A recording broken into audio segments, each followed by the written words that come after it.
Olá, tudo bem? Seja bem-vindo ao canal Meu Momento com Deus. Nessa ocasião nós daremos continuidade ao nosso estudo guiado. Estudo esse que tem sido uma verdadeira bênção, pois tem trazido à tona assuntos que não são abordados com tanta facilidade no meio aí afora. E nós temos descoberto verdades importantíssimas, não somente para a nossa vida espiritual, mas também para poder trazer luz aquilo que está dentro do contexto do grande conflito. Nós estamos estudando sobre acerca da morte, como a Bíblia apresenta a morte. Ontem nós vimos, no estudo de ontem, qual é o conceito da morte dentro do Antigo Testamento. E hoje, como eu falei ontem, nós vamos ver qual é o contexto da morte dentro do Novo Testamento. E assim a gente vai fechar a ideia geral de como a Bíblia apresenta essa doutrina, a verdade sobre a morte. Eu quero convidar você, antes de nós nos aprofundarmos no estudo, a buscarmos a Deus por meio de uma oração. Vamos fechar nossos olhos e orar juntos? Oremos então. Senhor Deus, estás nos céus, obrigado por tua infinita misericórdia, Pai. Pois é por meio dessa misericórdia que nós estamos chegando a grandes descobertas. Dá-nos cada dia mais para o teu Santo Espírito, ele que não apenas nos conduz, mas também revela a tua boa e perfeita vontade a cada um de nós. Perdoa para os nossos pecados. Perdoa as vezes que nós temos negligenciado momentos como esse. Momentos de comunhão, momentos de revelação, momentos de inspiração na tua presença. Fica conosco. Que esse momento seja único, seja ímpar e que o nosso relacionamento possa ser fortalecido a cada dia mais. Pois é isso que queremos e isso que desejamos. No doce nome de Jesus Cristo. Amém. Pois muito bem, como eu tinha falado, o tema do nosso estudo de hoje, terça-feira, é Morte no Novo Testamento. Eu creio que minha voz esteja um pouquinho rouca, estou com um pouquinho de crise de garganta, mas eu creio que dá para você entender o que eu estou falando, tá bom? Vou apresentar aqui alguns textos com base nesse tema, e nós vamos ler juntos esses textos. São alguns textos um pouco longos, mas dá para ler. É importante que a gente leia, pois para a gente ter o esclarecimento total a respeito desse assunto. O primeiro texto está no Evangelho de João. João, capítulo 11, do versículo 11 ao 14, que diz assim, ó. Depois de dizer isso, prosseguiu dizendo-lhe, nosso amigo Lázaro adormeceu, mas vou até lá para acordá-lo. Seus discípulos responderam, Senhor, se ele dorme, vai melhorar. Jesus tinha falado de sua morte, mas os seus discípulos pensaram que ele estava falando simplesmente do sono. Então lhes disse claramente, Lázaro morreu. Veja como Jesus, no Novo Testamento, tratava o assunto da morte. Como, Davi? Como um sono. Da mesma forma que foi apresentado nos textos do Antigo Testamento. Os seus discípulos, por um momento, não entenderam o que Jesus estava dizendo. E aí Jesus, de maneira bem clara, diz, olha, Lázaro morreu. Lázaro morreu. Em outras palavras, ele está dormindo. E eu vou lá acordá-lo, vou despertá-lo. De quê, Davi? Do sono da morte. Continuando, o próximo texto está também no Evangelho 11, no Evangelho de João, capítulo 11, versículo 21 ao 25, que é dando continuidade a esse contexto, que diz assim, ó. Disse Marta a Jesus. Marta era uma das irmãs de Lázaro. Senhor, se estivesse aqui, meu irmão não teria morrido. Mas sei que mesmo agora, Deus te dará tudo o que pedires. Disse-lhe Jesus, o seu irmão vai ressuscitar. E aí ela fala, Marta respondeu, eu sei que ele vai ressuscitar na ressurreição no último dia. Disse-lhe Jesus, eu sou a ressurreição e a vida. Aquele que crê em mim, ainda que morra, viverá. Olha que promessa maravilhosa que Jesus trouxe aqui para Marta. Eu sou a ressurreição e a vida. Aquele que crê em mim, ainda que morra, esse viverá. Maravilhoso. O próximo texto, 2 Timóteo, capítulo 1, verso 10. Sendo agora revelada pela manifestação do nosso Salvador Cristo Jesus, ele tornou inoperante a morte e trouxe luz à vida e à imortalidade por meio do Evangelho. O que é que Paulo está dizendo aqui a Timóteo em outras palavras? Porque Jesus morreu, Jesus ressuscitou. Em outras palavras, Jesus venceu as cadeias da morte. A morte não pode prevalecer sobre Jesus. E porque ele venceu, e o Evangelho de Jesus trata exatamente disso, da vitória sobre o pecado, né, da oportunidade, da graça ofertada a cada um de nós, é que nós temos a bendita esperança de que a morte ela se torne também inoperante sobre a minha vida e sobre a sua vida também. Isso é maravilhoso, gente. 1 Coríntios, capítulo 15, do versículo 51 ao 54. Eis que eu lhes digo um mistério. Nem todos dormiremos. Olha como Paulo fala a respeito da morte. Nem todos dormiremos, mas todos seremos transformados. O que é que ele está dizendo aqui? Ele está dizendo que por ocasião da volta de Jesus, algumas pessoas terão vivenciado a experiência da morte, mas não serão todas as pessoas. Haverão ali um grupo de pessoas que estarão vivas, aguardando a volta do Senhor. E aí ele está dizendo, independente se alguns passaram pela experiência da morte, ou seja, se dormiu no Senhor, ou se está viva, todas essas pessoas que serão salvas serão transformadas. E ele continua dizendo no versículo 52, no momento, no abrir e fechar de olhos, ao som da última trombeta, pois a trombeta soará, os mortos ressuscitarão incorruptíveis, e nós seremos transformados. Pois é necessário que aquilo que é corruptível se revista de incorruptibilidade, e aquilo que é mortal se revista de imortalidade. Quando, porém, o que é corruptível se revestir de incorruptibilidade, e o que é mortal de imortalidade, então se cumprirá a palavra que está escrita: a morte foi destruída pela vitória. Quando é que nós seremos imortais? Por ocasião da volta do Senhor, quando formos transformados num abrir e fechar de olhos.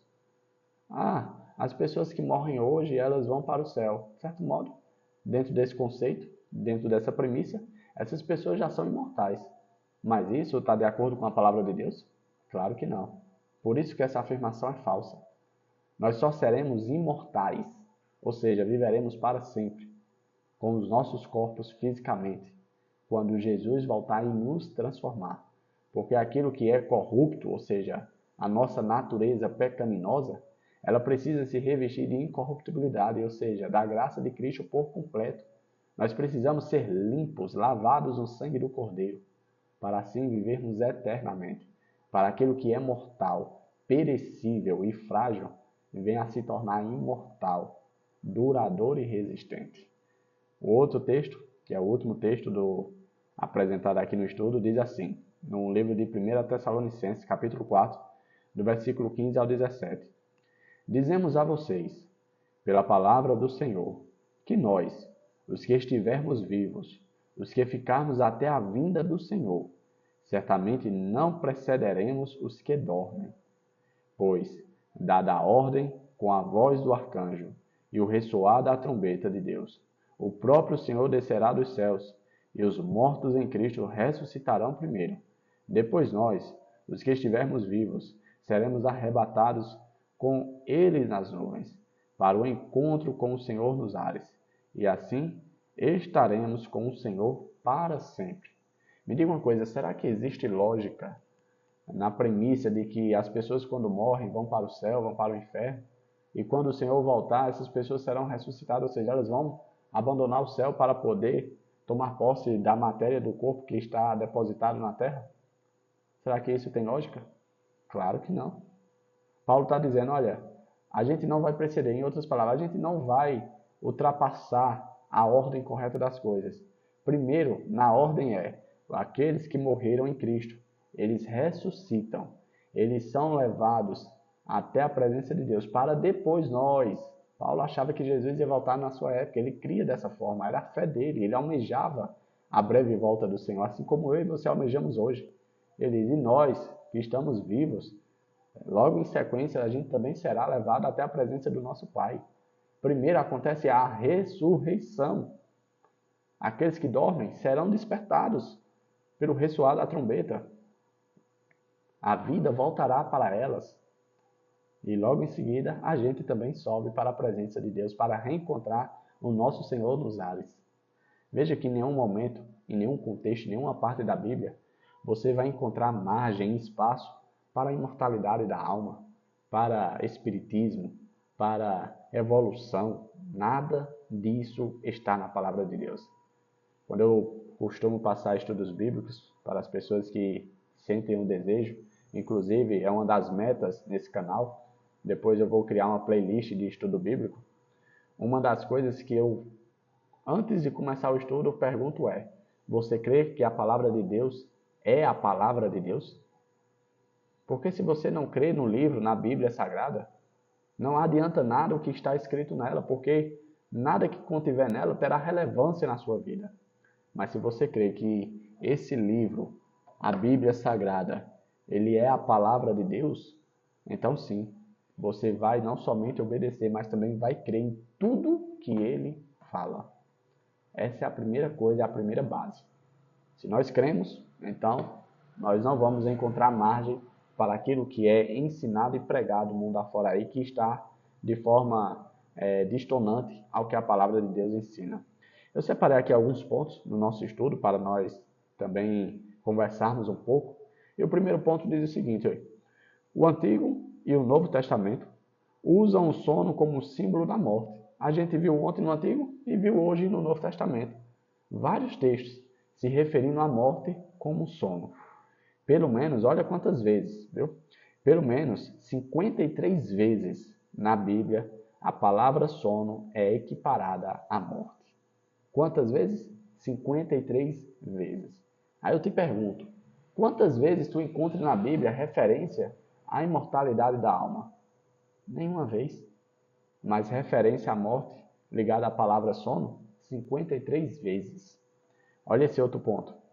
Os evangelhos enfatizam que a vida eterna está somente em Cristo. Cristo venceu a morte na cruz. A ressurreição de Cristo é a garantia de que os fiéis um dia serão ressuscitados em seu retorno. Quem tem imortalidade? Jesus Cristo. Apenas Ele. Apenas Ele passou pela morte e ressuscitou. E hoje está sentado à direita de nosso tão poderoso Deus. Davi, qual é a vantagem dessa afirmação, dessa realidade? Olha o que Paulo fala aqui em 1 Coríntios capítulo 15, verso 16 a 18. Ele diz assim, se os mortos não ressuscitam, também Cristo não ressuscitou.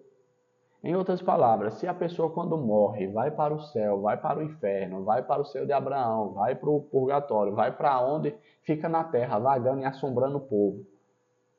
Em outras palavras, se acontece isso, ou seja, eles não ressuscitam, Cristo também não ressuscitou.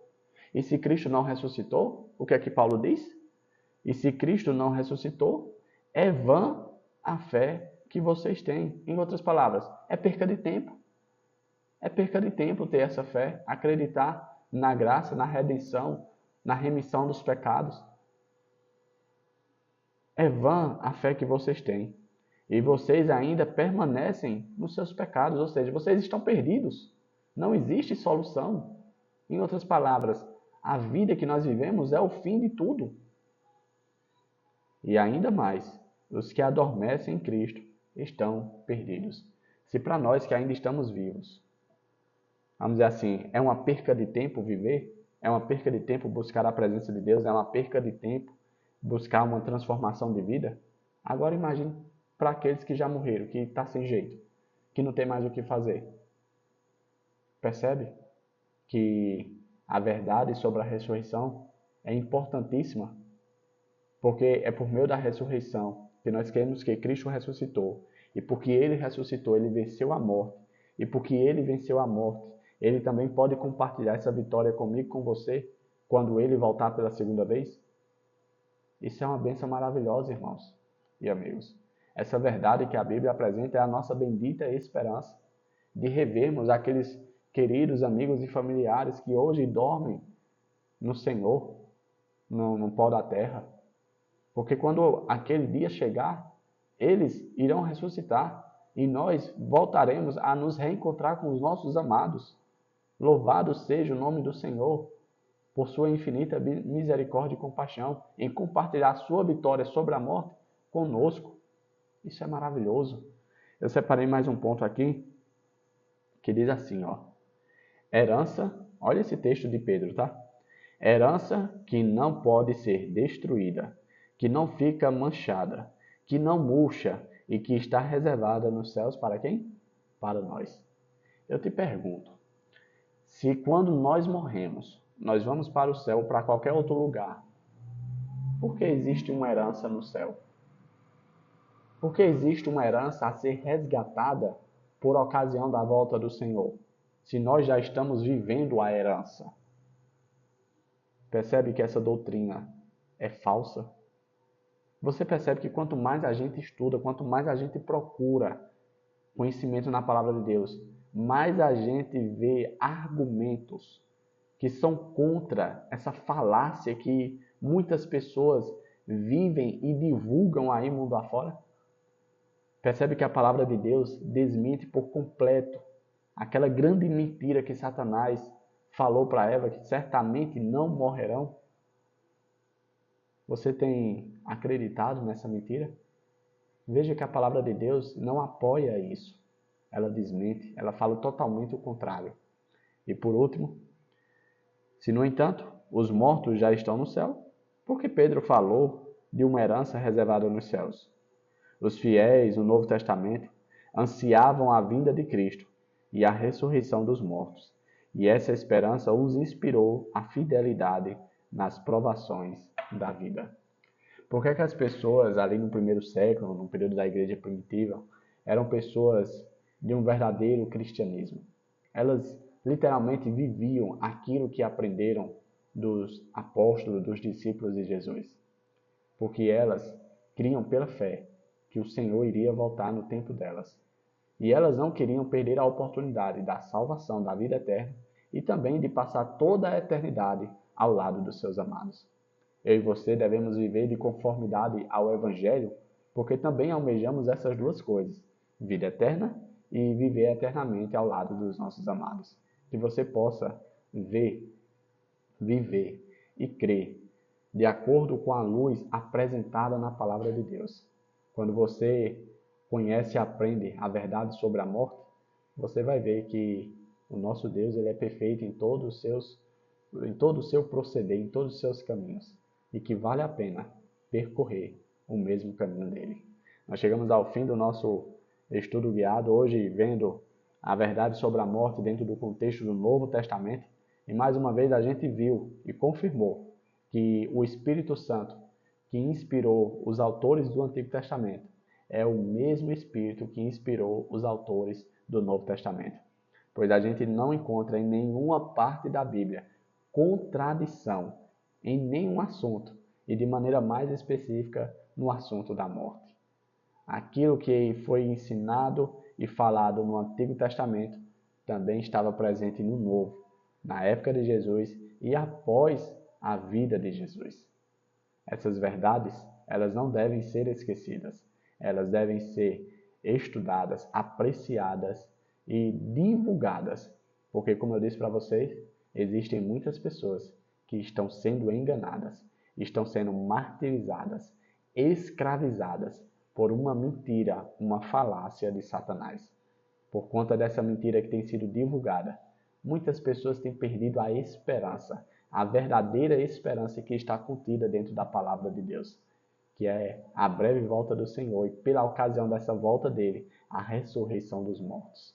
Bom, Papai do Céu te abençoe, te proteja de todo mal e que te traga aqui novamente amanhã para mais uma vez nós estudarmos a nossa lição, o nosso estudo guiado, tá bom? Até a próxima e tchau, tchau!